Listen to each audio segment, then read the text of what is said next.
When it comes to motivating your employees, before you look at techniques or things you can do to motivate them, it's important that you get certain foundational parts right. Because if you don't get the foundation right, it doesn't matter what techniques or tips or tricks you do to try to motivate your people, it's not going to be that effective. You have to get the foundation right. The first part of the foundation is having the right mentality about motivation. Simon Sinek, in his book The Infinite Game, says it's not about trying to get the most out of your people, it's about creating an environment where they can be their best. There's a difference between those two mentalities. And in fact, with the first one, he adds that your people aren't towels that you're wringing out to get the most out of. They're people. You want to create the environment where they can thrive. With that, one of the most important aspects that you can do, the things you can do to motivate your people, is to create a great culture. When you have a bad culture or you have a toxic culture, it doesn't matter what techniques or tricks or carrots you use to try to motivate people, you're not going to motivate people very well because your culture is bad. You want a culture where people feel safe speaking up, making mistakes, disagreeing without fearing they're going to be judged or punished, or people are out there to try to get them when they do wrong. If you have the right culture, you're well on the way to creating an environment where people can be their best. It's also important that we talk about the difference between internal and external motivation. External motivation is motivation that comes from outside you. It could be from fear of being punished, it could be some kind of reward, whatever, you're doing it because of something outside of you. Internal motivation is something from within you. You're doing it because of the desire you have to make it happen. When it comes to motivating your employees, you want to use internal motivation as much as you can. Sometimes people use external motivation because they have that bad and toxic culture, so they try to compensate by trying to throw money or perks or trips or whatever it is to try to motivate people, when really that's not really effective in the long term. Money is not the motivator people often think it is. You want to focus on internal motivation, not trying to get the external, such as using money or whatever, to get people to do something. Once you have the right mentality and the right culture, you want to focus on hiring the right people. Jim Collins, in his book Good to Great, said the second most important thing after finding the right leader is to hire the right people and make sure they're in the right seat. He goes on to say that if you have the right people, you don't have to worry so much about motivating people because they're already motivated because they're the right people. So when you're hiring, try to make sure you're getting the right people who fit into your culture and want to pursue your mission. It's also important that you have great leadership starting with you and throughout your organization. You can have a great culture and then have a toxic manager, and that toxic manager will destroy the motivation of the people who work for them. It's crazy to me sometimes how poor leaders are allowed to just stay where they're at. Or they're even promoted. They're not doing here, they're a bad leader, so they're promoted to something else to get them out of there instead of dealing with, hey, they're just not good at that. They either need specific training or need to be moved to a different position because they're harming everything. Everything's built off leadership. The success of any organization or team is based on the leader. And if you want your people to be highly motivated, you need great leaders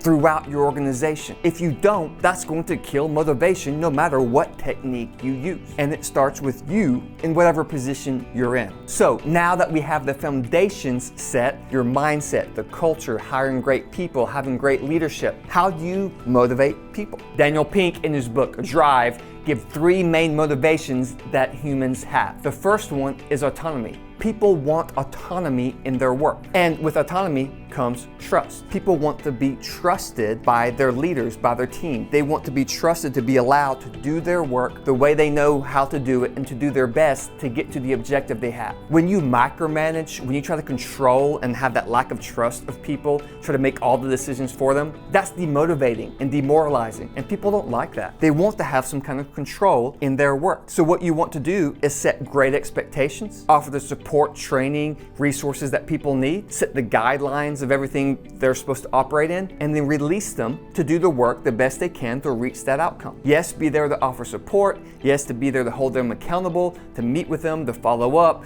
to help make sure things are on track and support them in the ways they need. But give them trust in what they do. Give them autonomy in it. And even with the decisions that they have to make, provide autonomy. Next is purpose. People want to find purpose in what they do. They want to know that what they're doing has meaning. So when it comes to your organization, first you need to make sure you have a clear mission. This is what we're trying to do. This is what we're trying to accomplish. This is our purpose. And it's not profit, it's how do you serve people? It's how do you serve society?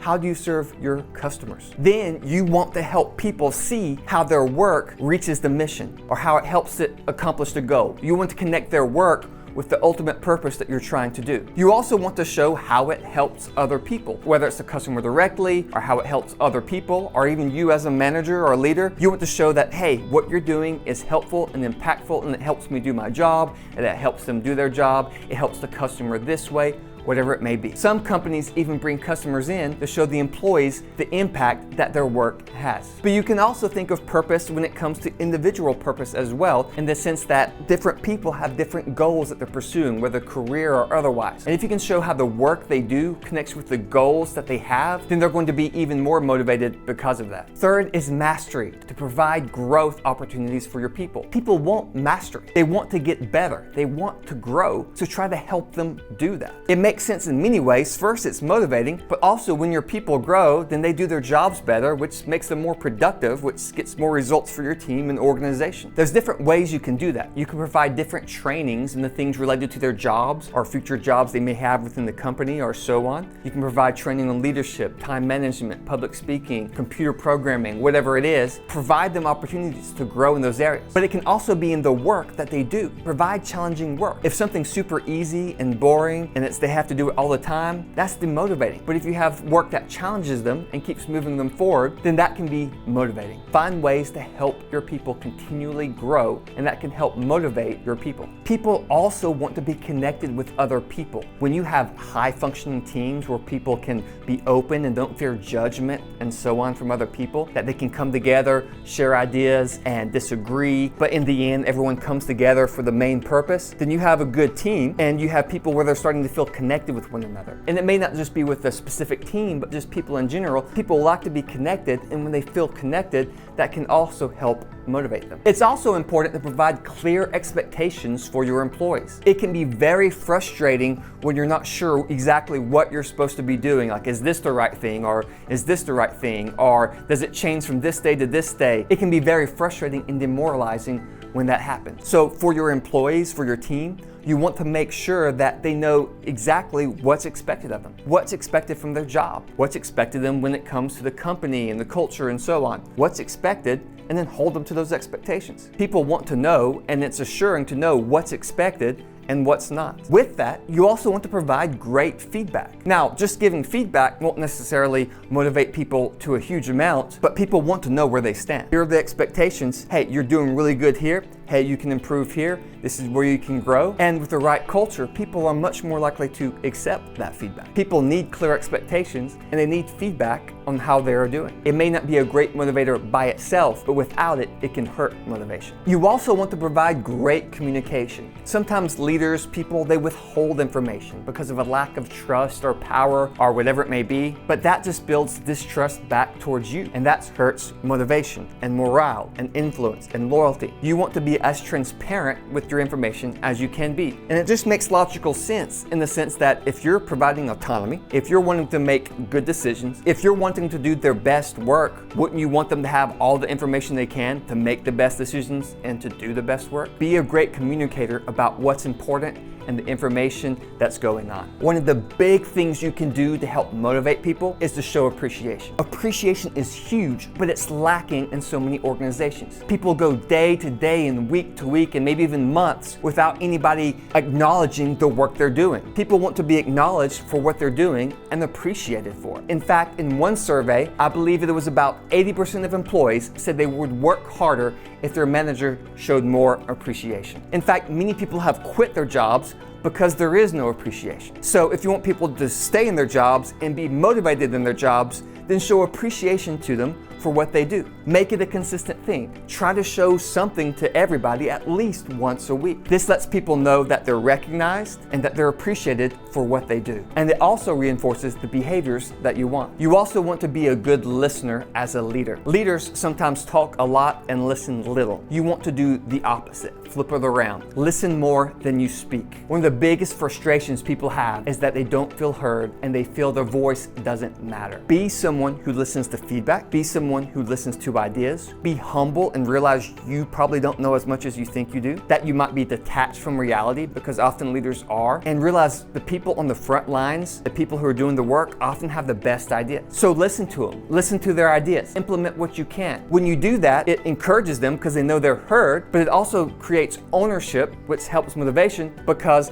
they're giving ideas which are being implemented and they're being part of the growth of the organization. Listen well to your employees and kill the bureaucracy. Often bureaucracy is created for two reasons. Yes, there's good reasons like safety and so on, but often it's created because of a lack of trust to control people to make sure they do what you want them to do, or it's a passive-aggressive way of dealing with people problems. Someone messes up, and instead of dealing with that person directly and just dealing with that person, they create a new rule that affects everyone. And over time, those rules get bigger and bigger, and it becomes a huge frustration, all the bureaucracy they have to deal with just to do their jobs or get things done. You want to kill any piece of bureaucracy that doesn't help your people be productive. In fact, one of the best things you can do when it comes to listening is ask what policies are hurting you, what rules are hindrances, and see what you can do to remove them. As we discussed in the beginning, having great leadership is an important aspect of building great motivation in your employees. And if you want to learn more about how to be a great leader, make sure you watch this right here.